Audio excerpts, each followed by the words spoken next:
يعطيكم ألف عافية. وصفتنا لليوم إن شاء الله رح تكون عن البطاطا المقلية المنزلية وطريقة تفريز البطاطا. وصفة اليوم من أطيب وصفات البطاطا المقلية اللي أنا عملتها، بتمنى كثير إنكم تحبوها. تابوها معي وتعالي نشوف طريقة العمل. في البداية هون رح نحضر للبطاطا. كمية البطاطا هي كمية تقديرية، أنا هون استخدمت 2 كيلو من البطاطا.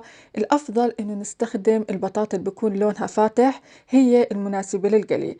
طبعا هون أنا غسلت البطاطا كثير منيح، بعديها قشرتها، وبعد التقشير هون رجعت غسلتها. هيك عندي البطاطا جاهزة للتقطيع. بالنسبة للتقطيع هون أنا رح استخدم أداة تقطيع البطاطا. في حال مش متوفرة أكيد ممكن قطع البطاطا بالسكينة العادية، بس أهم شيء إنها تكون معكم قطع البطاطا خميلة. الهدف إنها تكون معكم خميلة حتى تطلع معكم مقرمشة من برا وطرية من جوا. رح أورجيكم هون خمر حبات البطاطا، هيك عندي ممتازة. هلا هون رح أحطهم بالمي. طبعا عندي هون المي الأفضل إنها تكون مي باردة. رح أشتغل كل الكمية وراح أغسلهم. بالنسبة للتغسيل هون أنا غسلتهم مرتين، والأفضل إنكم تغسلوهم كثير منيح. المي زي ما حكيت لكم اللي استخدمتها هون هي مي باردة. بصفي البطاطا، وهلا هون راح أحضر لسلق البطاطا. بالنسبة للسلق هون راح أحط على المي معلقة ونص من الملح، وراح نحتاج كمان هون معلقتين كبار من الخل. الخل اللي أنا استخدمته هون هو الخل الأبيض، والأفضل إنكم تستخدموا الخل الأبيض. أول ما تبلش عندي هون المي تغلى، راح أنزل حبات البطاطا. طبعا هون أنا راح أنزل كل الكمية. الغاز عندي هون راح يكون على العالي، وأول ما تبلش عندي تغلي البطاطا راح أتركها مدة 4 دقائق، بعديها بطفي الغاز. لا تطولوا عليها حتى ما تستوي معكم.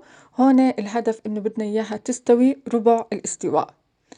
طبعا هون عندي بعد ما مرق تقريبا 4 دقائق، على طول شلتها من المي السخنة وحطيتها في المي الباردة. المي الباردة هون كمان حطيت فيها قطع من الثلج. الهدف من المي الباردة حتى نوقف استواء البطاطا. تركتها شوي هون بالمي الباردة، بعديها صفيتها كثير منيح من المي. وهلا هون رح أحطها بالصينية. الصينية رح أستخدمها هون أنا فرشتها ورق زبدة، ممكن تفرشوها بأي بشكير خاص للمطبخ. رح أوزع هون عليها قطع البطاطا، وراح أترك البطاطا هون بالصينية حتى إنها تنشف معي. هون أنا حطيت الصينية جنب الشباك حتى تنشف معي البطاطا كثير منيح. طبعا كنت أقلبها حتى تنشف من فوق ومن تحت.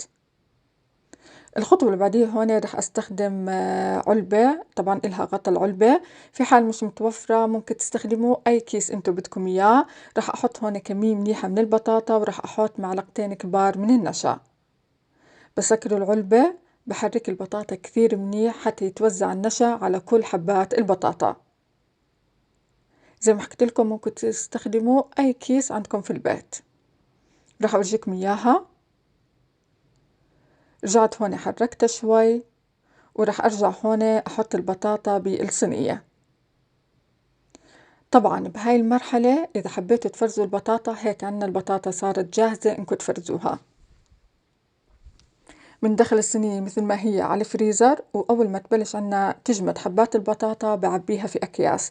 طبعا المدة بتطول عندكم بالفريزر، يعني ممكن تقعد حد 3 أشهر. وإذا حبيتوا إنكم تقلوها بتدخلوها شوي الثلاجة مدة ربع ساعة، بعديها بتحطوها بالزيت. الزيت عنا هون لازم يكون غزير وحامي. طبعا حاولوا إنكم توزعوا حبات البطاطا على كل الطنجرة. هون في البداية رح تحسوها أنها شوي لزقت معكم، بس حركوها شوي في المعلقة على طول بتفك معكم. ما شاء الله طعمها بجد جدا شهي. طبعا هاي الوصفة أنا بنصح أنكم تعملوا يعني كميات منيحة، 3 كيلو أو 4 كيلو. بعديها بتفرزوها حتى لما تيجي تحطوها يعني وقت الغداء إنها ما تاخذ معكم وقت في التحضير. هيك عندي اللون تمام. طبعا هون أنا رح أعمل خطوة إضافية اختيارية. رح أحط هون نكهات على البطاطا. طبعا أول نكهة هون رح أحطها هي الكاتشب.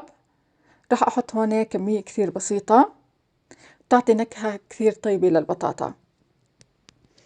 طبعا النكهات أنا جبتها من عند العطار، حسب المتوفر ممكن يعني تستغنوا عنها.